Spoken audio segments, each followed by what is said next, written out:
to Lois Dorr, who has an announcement right here.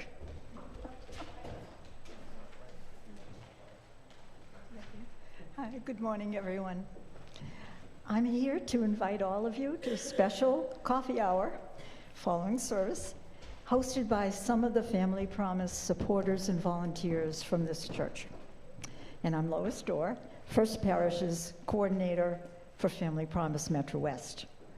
And I want to welcome Lauren Farwell, our lead coordinator from Framingham UU, First Parish in Framingham, visiting with us today. As most of you know, in 2008, First Parish joined with other Metro West area congregations to provide overnight stays for homeless families in our buildings. So in the last 15 years, housing insecurity has only gotten a lot worse. Our support now is very different. First, we support financially. And next month, our Christmas Eve collection plate will benefit the Family Promise Metro West organization and the families it serves. Secondly, we support by volunteering and staying engaged. During the past 2 years, a few of us have been volunteering in various roles at the new Natick shelter and responding to needs there. So, some details about today's coffee event. Directly after service, you can pick up coffee and tea, thanks to the servers, led by Linda Collins. And that'll be in the vestry as usual. But then please come to the sunroom. We've been setting it up as Thanksgiving Central. So enjoy there some special baked goodies. Help create our Thanksgiving meal gift box. And I thank you, those of you who responded to my email request and dropped off non-perishable food supplies and grocery store gift cards. So now we're ready to put everything together and decorate the gift box of supplies to help a Family Promise family be able to make a Thanksgiving meal. It's for delivery to the shelter program today. And 19 other congregations have been doing the same thing for the other families, but I think ours will be unique and pretty special. While you're in the sunroom, I hope you'll browse the displays and chat with the volunteers to learn more about why First Parish continues to support Family Promise and why and how volunteer with them. Our service will now begin.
Isn't that just wonderful?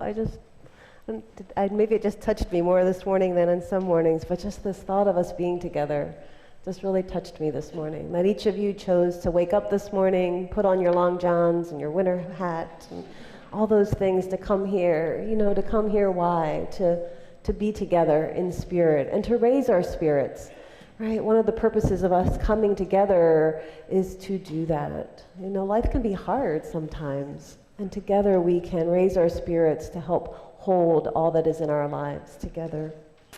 And this morning, we continue a theme that we are holding for the month, although we're holding it kind of lightly, which is the theme of generosity. And I think generosity of spirit is one of my favorite forms of generosity to speak about. Although this morning we're going to talk about fairness in the world and the unfair world we live in, so hold on to that.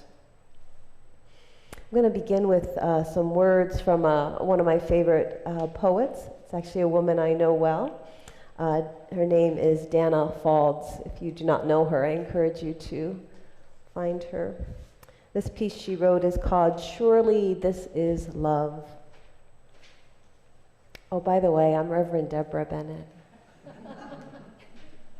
in case you didn't know. I am intimately connected with all that is. When you water your roots, my heart blossoms. When I see you smile, that's when I know I'm fully alive. As you are able to live in truth, I raise the roof on this house I am exploring. I throw the doors wide, let the breeze blow in through the windows. When you grow, I know it is my own opening as well. You stretch, I breathe, I give, you receive. Just beneath the fabric of our lives, coiled ready to spring or budding like a rose, reaching out to embrace, or sitting bathed in grace and stillness, this singing, this circling, this radiance, one with everything. Surely this is love. Yes, surely this is love. So let us celebrate our love together this morning. I invite you to be fully present with our worship and with each other, and we'll begin our time by lighting our chalice. I believe the Cullen family is going to do the honors.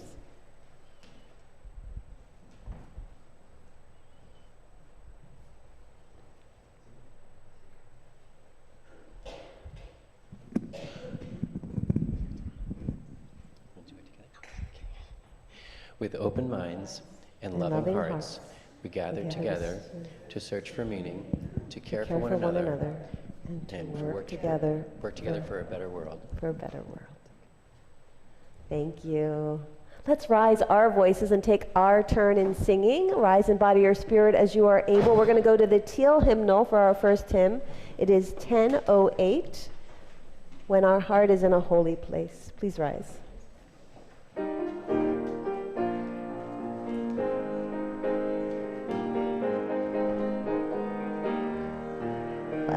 When our heart is in a holy place, when our heart is in a holy place, we are blessed with love and amazing grace.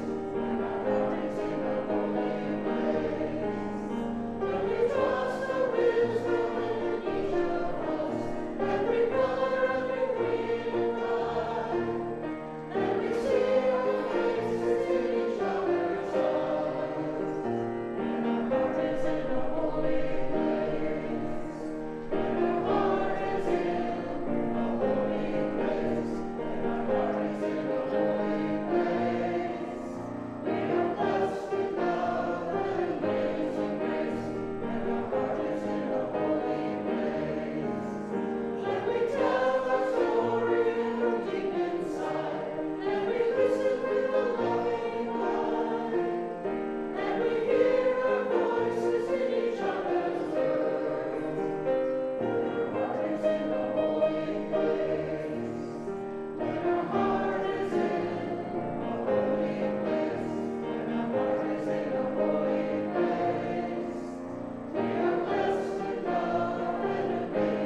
Well, I am the lucky one that gets to share a story with you this morning. So this is a story for all ages. It's one of those wisdom stories that I've heard in several different places with several different twists. So this is the Reverend Deborah twist upon it, the UU twist upon it. So this is a story that happened a long, long time ago. And it's back in one of those times way before cars and in a place far away from here. But in this time, there was this town, and way far out from the town, some of the people lived. They lived very far away. And that was okay, because they had their own gardens, and they did what they did. But there was this particular couple that lived far out far out from town. And over time, as they got older, they were less able to, tend to their garden and do all the things that they needed to do to supply food for themselves. So they needed to go into town to get food. Now, luckily, there was a bakery in town, and 2 times a week, the bakery at the end of the day would offer all the bread that wasn't purchased free. So the couple, the man in the couple, he kind of was getting to that place where it was hard for him to walk into town. So the woman, twice a week, would get up and she would walk into town, all the way into town, and with her bag, she's got a bag, to get her bread, and then walk back home. So one day she did just that. She walked all the way into town, and we're going to use our imaginations, and she got 2 pieces of bread that looked like stuffed animals, but in fact were bread. And she got her bread, and she was walking back from town with her bread, and all of a sudden she saw somebody along the side of the road who was sitting there. And the person looked at her and knew she probably had just come from the bakery and said, "I'm hungry. Would you give me some of your bread?" And the lady was like, "Of course I will give you some of my bread." Oh, wait, I forgot a part of the story. We're going to back up. As she would leave, because I looked in there was something missing. Let's back up to where she was in town. So she's in town, and she's leaving town with her 2 loaves of bread. And lo and behold, there on the side of the road, she sees a gem. It was beautiful, and it was obvious that it was worth a lot of money. And she thought, wow, this will totally change my life. With this, my husband and I could probably now afford to buy a house in town, one of those nice new condos, and we won't have to walk into town for our bread all the time. So she put the gem in with her bread in her bag. Okay, now she goes walking, and she sees the person along the side of the road who says, "May I have some bread?" right? And she says, "Of course." And so she opens her bag, and as she opens her bag, it just so happened, it was probably a little bit not as deep of a bag, because somehow this guy saw that there was a gem glittering inside her bag. And the man said, "Oh, I see you have a gem. Can I have that?" And the lady said, "Sure," and handed it over. The person greedily took it and was very happy. And ran down the road thinking what a good fortune he had. He got this gem. His whole life was now going to be changed. Woohoo! So the lady went home, and she's happy as always, and she sat down with her husband, and her husband had the bread, and they had a grand old time, because that's just how they did things. And the next morning she got up and she looked at her garden, and she said, "Okay, I'm going to work in my garden." So she went out and she's working in her garden. And lo and behold, a little bit later she looks up, and the man with the person with the gem comes up to her. "See, now you took the gem. Do you want to come up?" And she looks up, and there's the person with the gem holding the gem out and says, "I want to give this back to you. Would you please take it back?" And the lady was like, "Okay." He said, "Instead, I would like something else from you." He said, "Instead of this gem, could you please give me what it is you have in your heart that allowed you to give this to me so generously and so fully?" And the lady said, "Come on in." And they went inside, and they had a beautiful meal together, and such began his training. Pretty good, huh? So you really didn't want this gem, did you? Let's sing our children out, and Deirdre, would you mind if I introduce you? Deirdre Deirdre had been in our nursery, but she is now the new assistant to Kate as a teacher for our children. So if you want to say hi to Deirdre, and Deirdre, if you want to assist our children in going out, thank you. Let's sing them out.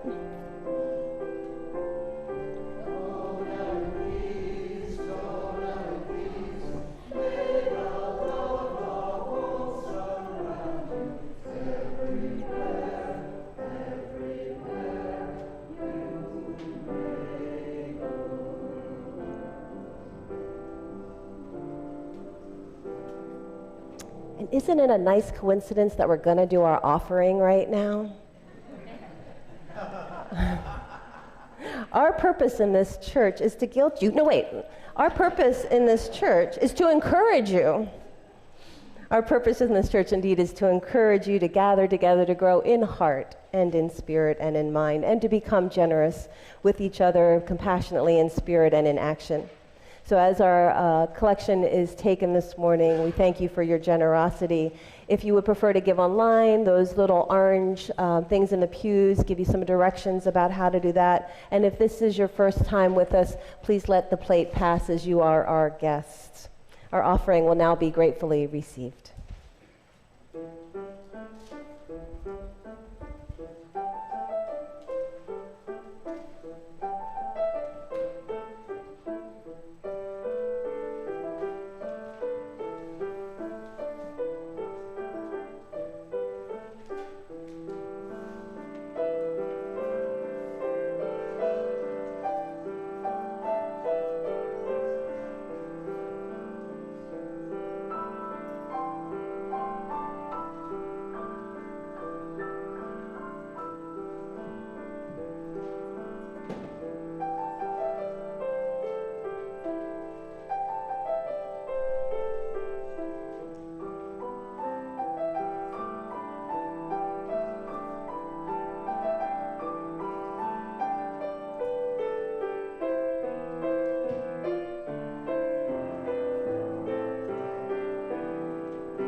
Good morning. I'm Debbie Levens, a lay minister for this congregation. And now is the time in our service that we set aside to acknowledge our joys and our sorrows that we all hold. Each Sunday we light a vigil candle, and Reverend Deborah will light our candles. Each Sunday we light a vigil candle in recognition of all the pain and the suffering in the world due to ongoing war and violence. May this small act help us unite in our prayer for the end of all suffering. I would like to begin with a joy and sorrows that are left unspoken. Let us hold each other in a circle of care with a moment of silence.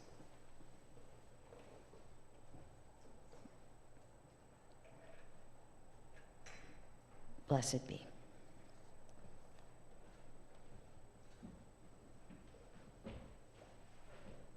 Thank you, Debbie. I'm going to invite you into a time of centering now. This is our time in our service where we just give ourselves permission to pause in whatever way pausing feels good to you. So for some of you, closing your eyes may feel good, and I'll invite you to do that now if you'd like. If that's not your thing, feel free to just kind of have soft eyes, so you're just gazing down, allowing your attention to draw inward. And Polly, if we could have a little meditative music, that would be lovely. So allowing yourself to take a few breaths into your belly and out.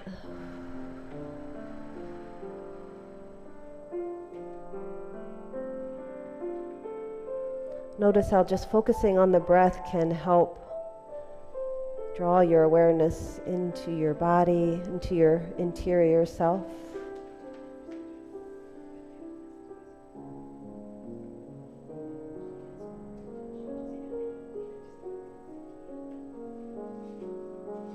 I'm going to invite you into a little bit of a breathing exercise, if you would, this morning to help draw that attention inward. If you'd like to have your hands open in front of you, what we're going to do is touch the thumb to the pinky as we inhale, and then we'll exhale and touch the thumb to the next finger over. So I'll guide you in this. If you want to touch your thumb to your pinky as you're able and take a nice deep breath in, and then thumb to the ring finger and exhale. And thumb to the next finger and inhale.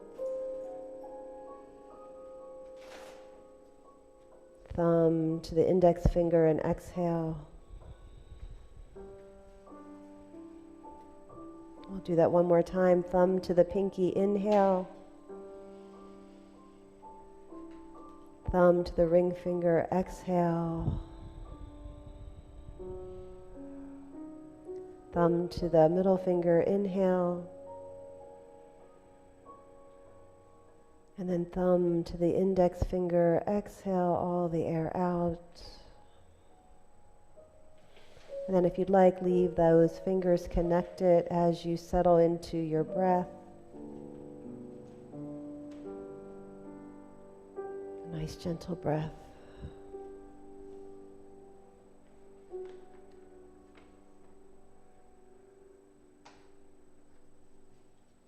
Allowing the interior focus to be the center of your attention for the next minute. You can notice your breath.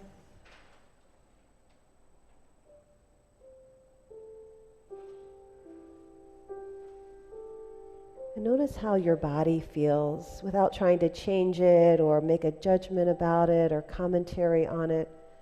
Just noticing. Just noticing.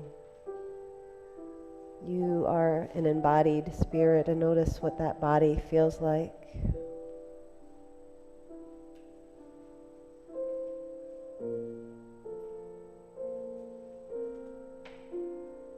And without commentary, but just noticing, notice what emotions might be sitting with you today.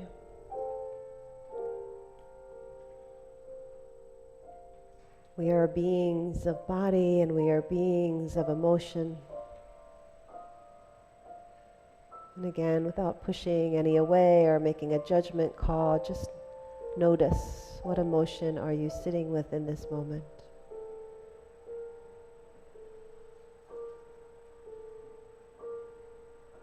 And then lastly, notice your thoughts. We are beings of body, beings of emotion, and we are beings of thought. So again, without changing it or commentary about what you are thinking, just notice that you have thoughts.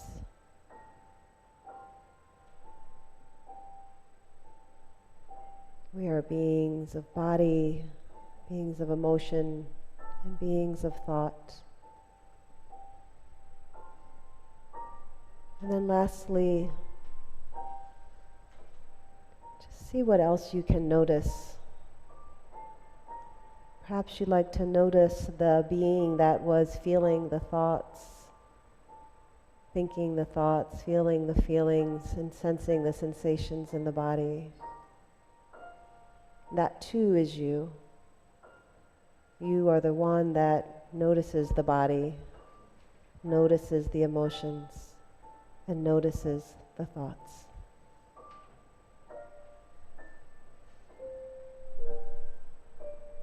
I'll take a few breaths, and we'll just sit with this for one more moment.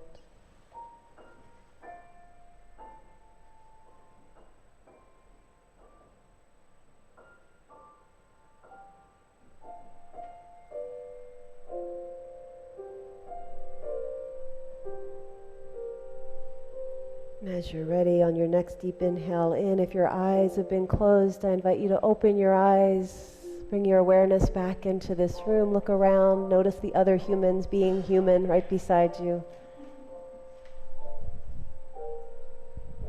Thank you.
Thank you, choir. So when I was in 6th grade, our teacher gave us a lesson in inequality. So the 2 6th grade classes were brought together and told that we were going to be served a special lunch. However, we were not going to each be eating the same lunch. Instead, we were to line up and pull a piece of paper out of a bucket, and the randomly selected piece of paper informed us which of 3 lunches we would receive. The teachers explained that the number of each kind of lunch was proportional to the number of people around the world who had differing levels of food access. Along with the majority of the class, my ticket instructed me to go to a line where I was given a small plate of rice with bean stew. We were told that we represented the majority of people in the world who barely had enough to eat. Those of us in this group sat at our desks to eat our small meal. The second group, not quite as big as ours, sat in a circle on the floor in the corner of the room, and they only had a very small bowl of rice in front of them. These children, we were told, represented the millions of people in the world who did not have enough to eat each day. And finally, 4 or 5 kids in the class represented the wealthy nations. They sat at a table complete with tablecloth and candles and silverware and enjoyed a 3-course McDonald's meal, burger, fries, and shakes. To this day, I remember wrestling with 2 sets of emotions that arose in me. First was this combination of envy and anger. as that wonderful aroma of potatoes fried in grease filled the air, and as I watched how happily my friends devoured their burgers and shakes, I wanted to scream, "This is not fair. Why do they get burgers and fries? What did they do to deserve that?" But then I also remember looking at my peers on the floor in the corner, small bowl of rice in front of them, and a strange combination of guilt and relief intermingled in me. My thoughts vacillated between, it's not fair that all they have is rice, but also, I'm glad that's not me. Now, just to be clear, we were told later that the kids that got the rice were offered a full lunch later. But in the moment, there was this interesting confluence and dichotomy of feelings. On the one hand, happiness and guilt that I wasn't in the corner, but on the other hand, envy and anger over not having more than what I had. And I think back on this 6th grade exercise often as I try to navigate the world we live in with its random and also not so random inequality. And just like my little 6th grade self, I still find I harbor a confluence of feelings. On one hand, I have so much that I am grateful for, and yet I sometimes feel guilty that I'm not giving more of it away freely. And yet I look around and I'm like, wow, there's so many people that have so much more than me. What did they do to deserve all of that? And why are they using their wealth the way they are? I mean, SpaceX, really? I read my 1st grade report card once and was not surprised to find this note from one of my teachers that said, "Debbie is a nice girl, but she gets quite angry if she thinks something is unfair." That sounds about right. I imagine many of us as children had that sense that life should be fair, right? We were told to share. We were told to not bring candy to class unless we had enough for everyone. We were taught that it was wrong to cheat on our tests and in games, and that rules were in place to make sure that everything was fair. Naive. But it wasn't fair, and it's not. Sometimes I feel like everywhere I look is another story of greed and corrupt systems, the direct opposite of fairness. A few nights ago, I watched that new movie. Maybe you've seen it, The Killers of Flower Moon. Has anyone seen it yet? It was really, really well done.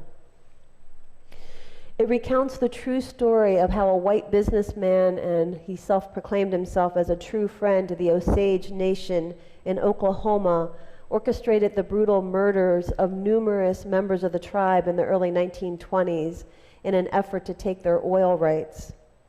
It seems much to the surprise of all, the Osage land was filled with oil, resulting in great financial wealth for the Osage people.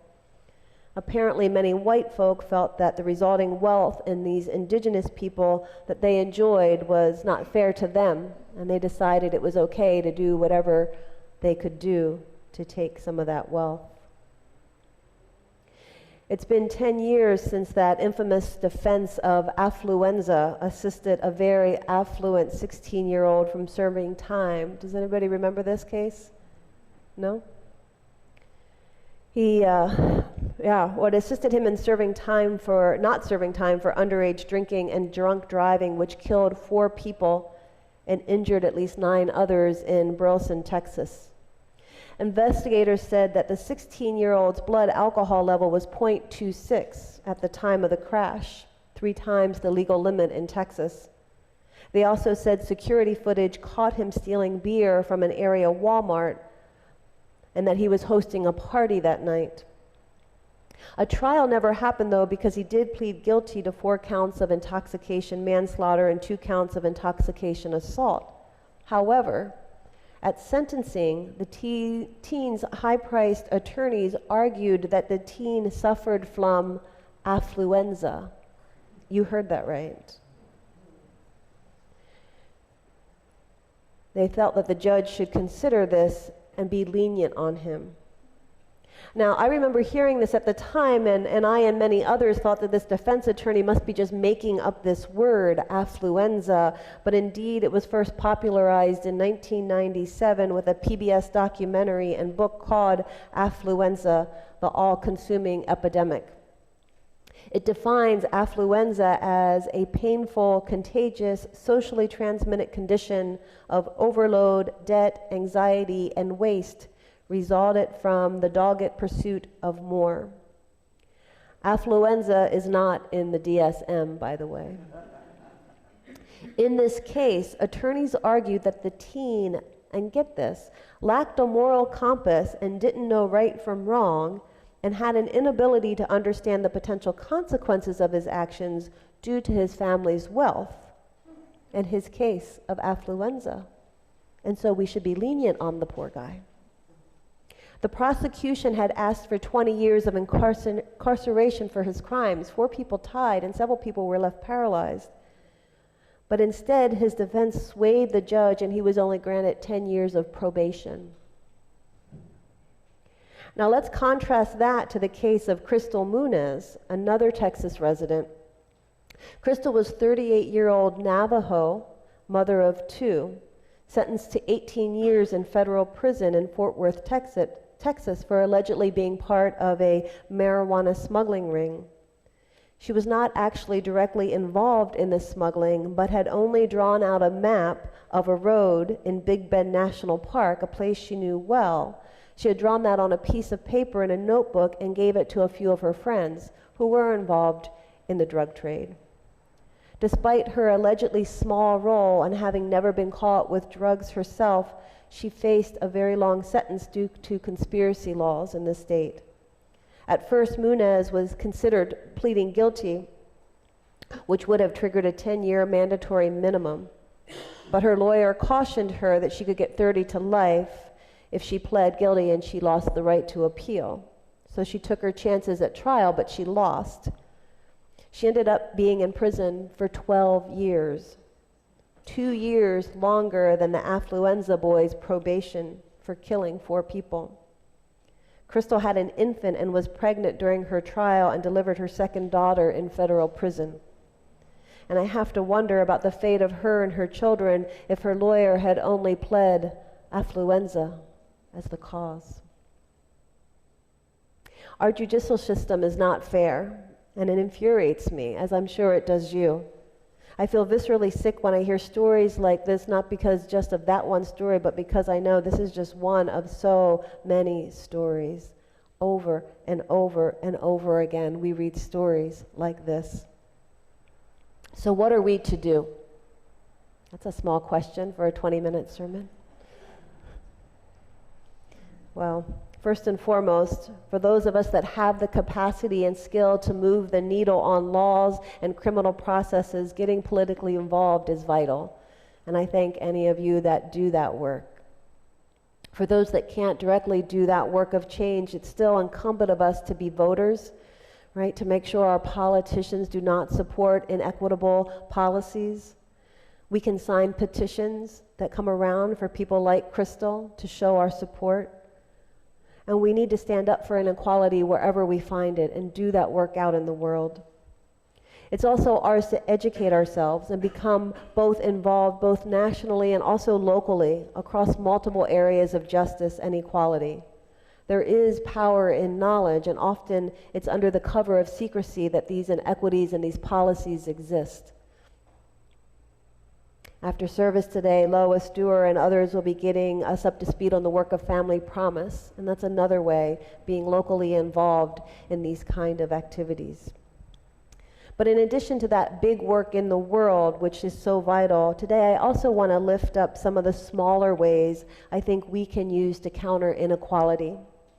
Now, these are practices that we can make part of our everyday lives, and I think also make a difference. So I'm going to offer you 3 of them, and I'm sure there's many more. The first practice I want to offer us to alleviate our unfair world, I call systemic generosity. Of course, individual one-off acts of generosity are important, but so are systems of generosity. So recently there's been a story going around about this on social media that I was excited about. It's said to be taken from a tradition in Italy called caffè sospeso. Have people heard about this? Caffè? It means coffee suspended. The tradition began in the working class cafes of Naples, where someone could afford to buy a coffee would go in and order a caffè sospeso, paying for 2 coffees and only getting 1. The second coffee would be kind of held and be claimed by someone else in need that came in. Someone in Britain liked this idea so much that they actually created a whole organization, and you can find this online, called Suspended Coffee. And they go around and they contact coffee shops and encourage them to set up a system for this practice. Does anybody know, is there one of these in Wayland? Suspended coffee? All right, something we can work on then, right? I like the simplicity of it. Those receiving the prepaid coffee get to receive a coffee without a lot of fanfare, and when you give it, you just trust that the right person is going to get it. This type of systemic generosity, I think, helps shift the culture of shame that can accompany need, and also pride that can accompany giving, right? Because it's just a system. It's just something we do. The second practice I'm going to invite us into this morning, I call humble generosity. And I'm going to offer this story from the Buddhist Philip Moffat as an example. He shares this. He says, the first great lesson in receiving dana, and that's the Buddhist practice of generosity. He said, the first great lesson in receiving generosity came long before I ever heard the word. As a teenager living in the Appalachian Mountains, I worked as a bag boy in a local supermarket. To my consternation, it was the working poor who were most likely to give tips, and they often seemed more needy than I. I would either refuse the tip or sometimes slip the money back into one of the bags as I put them in the car. I felt quite proud about this until one cold, rainy Christmas Eve, when a man wearing cheap, worn-out clothes and driving a beat-up car filled with many wide-eyed, unkept children insisted on giving me a very large tip. I was embarrassed at the idea of taking his money and flatly refused. He looked me straight in the eye and he said, "This is something I can do for you. It is my Christmas." And suddenly I got it. The tips were not about me, and I accepted the money and deeply thanked him. When we take away another's ability to practice generosity, we short-circuit the cycle of mutual care for giver and receiver. Humble generosity asks us to stop thinking that only some people are givers and only some people are in need. Instead, humble generosity requires that we all engage in both giving and receiving. And now the final practice I'm going to invite you to consider this morning to ease our unfair world is one that I think might be hard. It's the practice of generosity of gratitude. It can be challenging, I think, to feel that, because sometimes we feel guilty or we feel a little sheepish because we have abundance. And so sometimes it can be shy about feeling grateful or declaring our gratitude for what we have. But the truth is, we all have some abundance in our lives. There's always things to be grateful for. I know for me, and probably for you, I've seen someone sometimes that has something I don't have, and I think, I hope they are really grateful for that. Yes? Whether it's a physical thing, or the ability to dance, or walk, or whatever it is, right? I hope they're grateful for that. So I'm going to lead you into this little practice right now. It's one I actually wake up in the morning and start my day with. And it's called a gratitude rampage.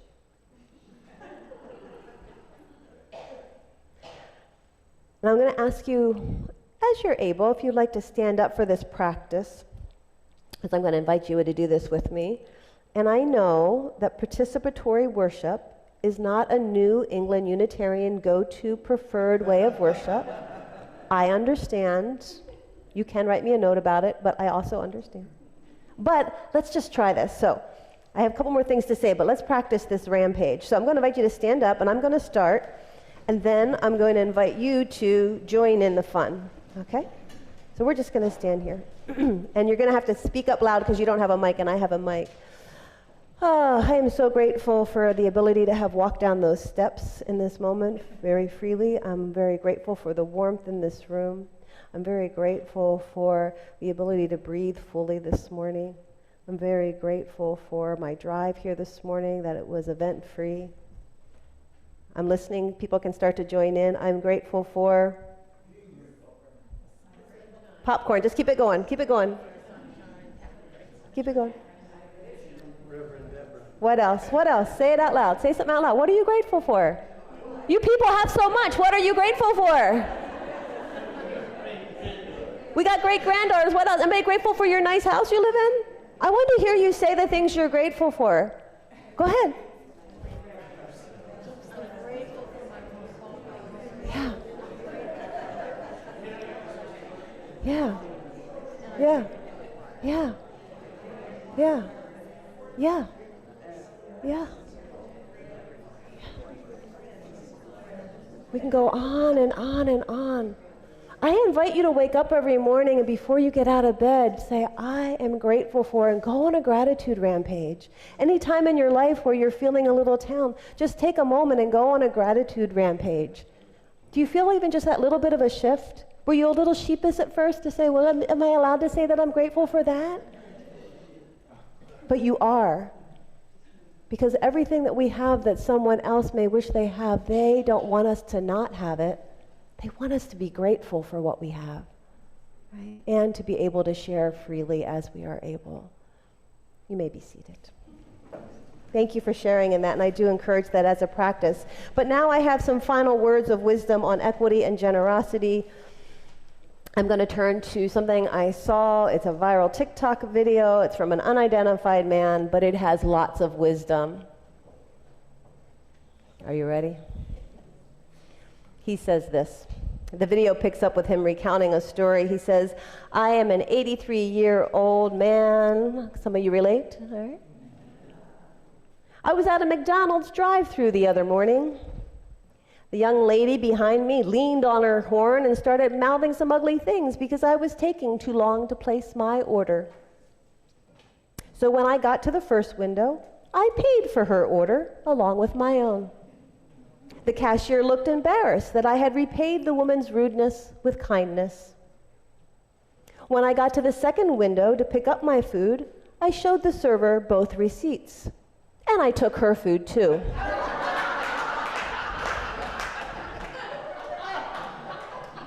Now she has to go back to the end of the queue and start all over. Laughing at his own wittiness, the man concludes, don't blow your horn at old people. We've been around a long time. So indeed, you didn't see that coming, did you? Let us add a generosity of good humor to our practices to counter the unfair world we live in. Polly, you know what? I'm not going to ask for any music. I'm just going to invite us to take a moment to pause, to reflect as I come down here, and we are going to extinguish our chalice. Sometimes I get so excited about talking, I forget what we're going to do next. I have some closing words. Sometimes we've been experimenting with whether we put the anthem before or after the words, and we'll keep experimenting with that. As you probably have noticed, we've experimented with a few things in service. Right? One of the things we're going to talk about after service for those that like to come to 11:30 is the interim period, and that's one part of it. It's just experimenting with some things. So always know that you are invited to email me or pull me aside and tell me what you like and don't like, and we'll just keep doing some experiments and seeing what happens. But for now, we have started this experiment with extinguishing our chalice, so let's go ahead and do that together. The words are in your order of service. I'd also like to say for anybody that's newer here, what you're going to notice is after we extinguish the chalice, we're going to sing our closing hymn. And then after our closing hymn, or towards the end, for the last verses of the closing hymn, we all turn around and look to the back of the sanctuary. If you're new here, you might wonder what's going on. But that's just a way that this congregation acknowledges the work out in the world. So they turn as they're preparing to leave the sanctuary, acknowledging that work in the world. Did I get that right? Is that why you do it? Okay, that's what I was told. Let me make sure that was right. All right, let's extinguish our chalice this morning.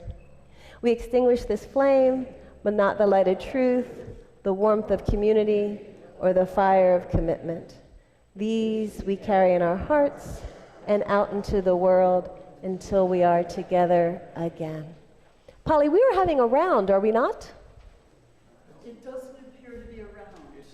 It doesn't appear to be around. We're just going to sing it over and over. It doesn't appear to be around. It's just a very short hymn. Okay, we're going to sing a square then. So it's 402. So to make this work, here's what we're going to do. Let's go to 402. You can see the words, which are very, very going to be very easy to learn. From you I receive, and to you I give. Together we share. From this we live. Is there someone in the audience, and I might be looking at them, that would like to show us the hand motions for this? Laurel! When a DRE is needed in the house. There are some wonderful hand motions, so why don't we do this? Laura will show us the hand motions, we'll do this, and then when you see me going to the back of the room, we're going to keep singing, I'll go to the back of the room and you turn around, and then we'll do one more time with me at the back of the room. How's that? What are the hand motions? From you I receive, to you I give, together we share, and from this we live. Awesome. Let's try that together one more time with our from you I receive, to you I give, together we share, and from this we live. All right.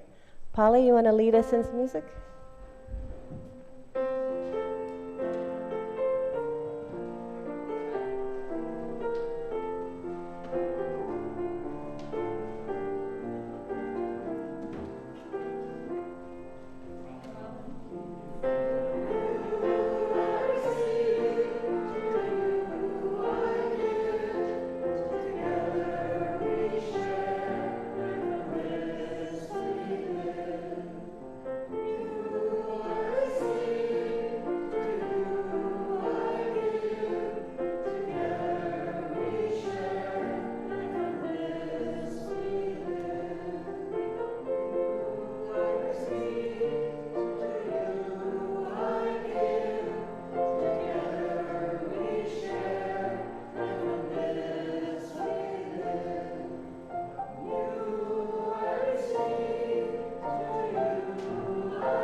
Beautiful.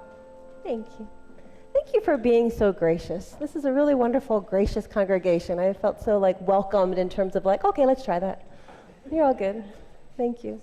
I'm going to end with some closing words from Dana Faulds again. This is a little poem, so it's a little long. This is what I have to say to you. Live as if the earth exhales blessings in your direction, as if trees speak their deepest secrets in your ear, as if bird songs can lift you outside your ordinary state of mind and bring you into truth. Be the creative juice flowing through the universe.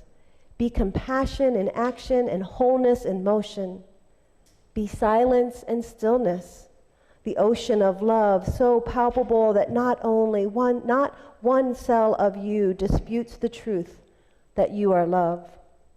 Be so open to your destiny that it unfurls like a banner in the sky, saying, live with gratitude, generosity, and grace. And so may it be. Please go now in peace and take peace wherever you go.